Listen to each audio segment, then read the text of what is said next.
Hey, përshëndetje, jemi në She's on Air, në Top Albania Radio 100 FM dhe në kanalin 10 në digital, ju tashmë e dini. Dhe sot jam me supervajzat e mia dhe një supervajz tjetër, patjetër nga She's on Topi, se jam mësuar tani She's on Air. Edona, një tjetër fituese. Edona, si kanë qenë këto kohë për ty, projektet e tua? Jam mirë, zakonisht shumë mirë. Në fakt, kur bëra She's on Top, synimi im ishte televizioni, si çdo vajzë tjetër. Edhe duke qenë se She's on Top, unë nuk pretendoja ta fitoja, në fakt, mendoja se thjesht do isha një konkurrente, do spikasja aty dhe okay, ciao. Kur e fitova, mora shumë projekte, që duhet jem falendëruese She's on Top edhe Top Channel, sepse aty u spikata që isha ekzistoja diku në botë. Po, këto janë rastet e suksesit në fakt që nxjerr She's on Top, ja. Edhe u detyrova të ndryshoj rrugtimin tim, të vazhdoja të qëndroja tek modeling, edhe të mos përfshihesha shumë në televizion sa doja unë. Ku do ta shohim në Edonën tani? Momentalisht kam 2 projekte shumë të mëdha, të cilat emrat nuk po i përmend, por janë për 2 kompani shumë të mëdha botërore. Sa qef kam kur gjej kështu gocat e mia. Dhe në 2026 do bëhet një i tretë, me të cilin sapo kam firmosur kontratën. Fatkeqësisht fotot ne nuk është se i nxjerrim, gjërat nuk është se i nxjerrim për faktin se unë bëj modelen fitting size, që jam extra small i çdo brendi praktikisht. Edona, ti na ke ndjekur në She's on Air. Çfarë të ka pëlqyer te ne? Ti më ke pëlqyer. Në fakt unë te mund ta konfirmoj, sepse edhe kur ishim në udhëtimet e guximshmit, e tha që i pëlqente shumë Desiana jon. Po, në fakt kur kam parë She's on Top 6-ën, unë mendoja që Desiana duhet ta fitonte. Edhe isha gjatë kohës, domethënë, nëse takoja dikë nga Top Channel që shumë e mirë, duhet ta fitoj, po pastaj normal publiku shikon, ndjek. Dona isha dhe unë. Pra ty nuk të pëlqen fituesja aktuale She's on Topit?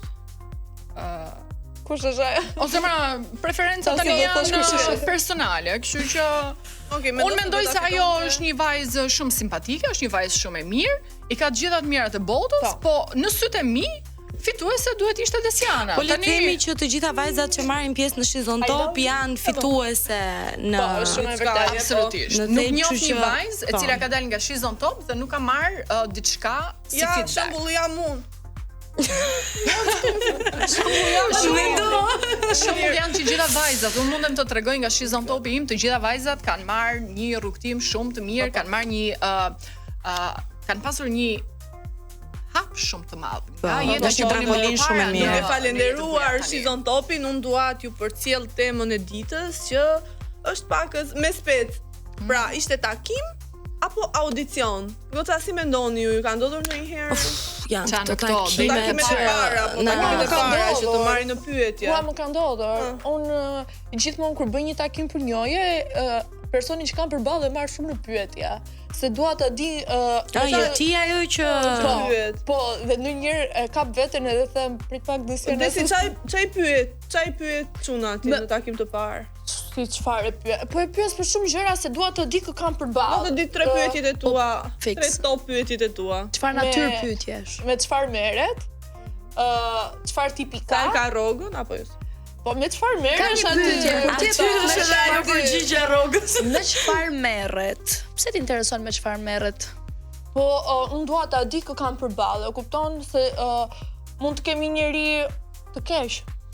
Të keq çfarë do të thoj, sepse si mastej ose bën diçka të keqe, vjen ta thotë që në takimin e parë? Po tani ka ardha ajo koha që ti thon gjërat në sy. Dhe ku më i gjet unë si për këto gjëra seriozisht i thon në sy.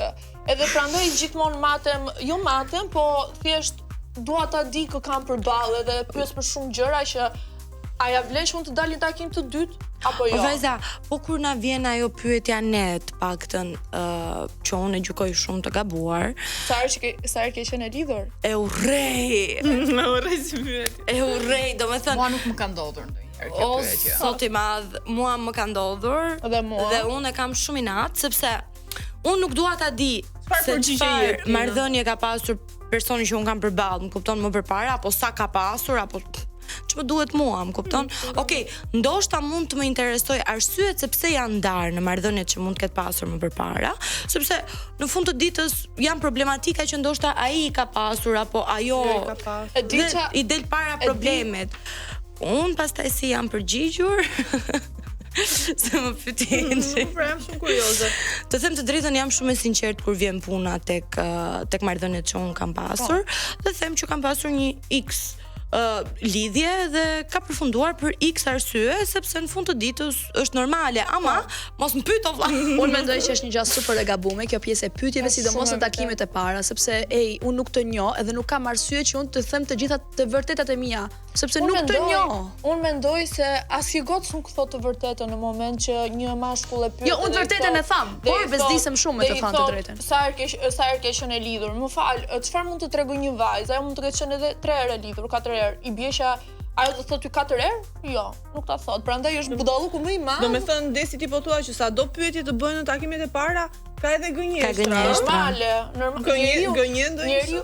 Është ai maraku për të rënë super të mirë. Gënjej shumë çunat? Po. Me pyetjet? Po. Kush gënjen më shumë, vajzat apo çunat në këto audicione? Çunat. Po më ka në rasti që të kem dëgjuar edhe disa gënjeshtra që i kam ditur dhe thjesht kam dëgjuar e kam parë në sy dhe kam thënë okay. Vajza, do rikthehemi përsëri në këtë temë dhe sigurisht kemi dhe dy të ftuar shumë interesant sot, por pak përpara se të shkëputemi për një publicitet, unë do ju fus në botën e festave siç jemi futur në dhjetor, në këtë unë vdes për dhjetorin, jo vetëm se është muaj i festave, është dhe muaji im. Akoma se keni zgjedhur pemën dhe dekorin në shtëpisë tuaj, Gamma Store vjen me një gamë të gjerë pemësh dhe dekorësh për të gjithë ju. Përfitoni nga oferta e dhjetorit deri në 50% ulje dhe nxitoni në Gamma Store në Tiranë, në rrugën 5 Maj Emerald Center dhe në Vlorë tek ish tregu i Orizit. Një bestytni thotë që pema e Krishtlindjeve duhet të vendoset në datën 6 dhjetor, kështu që nxitoni në gammastore.al për ta bërë tuajën. Po mirë, nuk kam kohë, domethënë për ta vendosur pemën. Ti ke kohë për ta vendosur pemën, po duhet vraposh se ndoshta edhe këto pemë të mbarojnë, se do shkoj me vrap në fakt, se te shtëpia e re unë nuk kam një pemë dhe më duhet me se zbë një pemë. Perfekta. Kalojmë në publicitet dhe rikthehemi pas pak.